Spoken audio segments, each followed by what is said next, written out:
المكتب التعاوني للدعوة والإرشاد وتوعية الجاليات بمحافظة بدر। আসসালামু আলাইকুম রহমতুল্লাহি ওবারাকাতুহু। সম্মানিত দর্শক ও শ্রোতাবৃন্দ, ছোট্ট একটি আমল, যে আমল সম্পর্কে আল্লাহ রাব্বুল আলামিন আমাদেরকে ওয়াদা দিয়েছেন, যদি আমরা এই আমলটি করি আল্লাহ রাব্বুল আলামিন আমাদের গুনাহসমূহ মোচন করে দিবেন, আমাদেরকে ধন সম্পদ সন্তান সন্ততি দিয়ে সমৃদ্ধশালী করবেন এবং আমাদেরকে তিনি শাস্তি দিবেন না যদি আমলটি অনবরত করতে থাকে।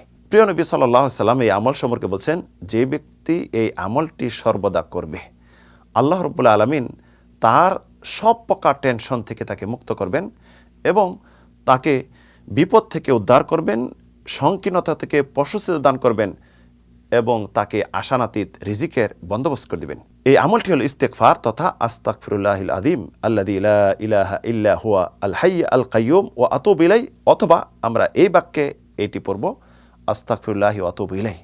যদি আমরা সর্বদা এটি পড়ি আল্লাহ রাব্বুল আলামিন আমাদের সব কিছু বন্দোবস্ত করে দিবেন এবং দুনিয়াতে কোনো টেনশন আমাদের মুক্ত হবে না, কোনো বিপদে আমাদেরকে গ্রাস করতে পারবে না এবং আমাদেরকে উত্তম রিজিকের ব্যবস্থা করে দিবেন। তাহলে আসুন এই ছোট্ট আমলটি আমরা সর্বদা করি, আমাদের টেনশন দূর করি এবং রিজিকের সুন্দর ব্যবস্থা আমাদের জন্য আল্লাহর কাছে নিয়ে আসি এবং আল্লাহ রাব্বুল আলামিনের শাস্তি থেকে নিজেকে রক্ষা করি। আল্লাহ রাব্বুল আলামিন তৌফিক দান করুন। আমিন, আল্লাহুম্মা আমিন।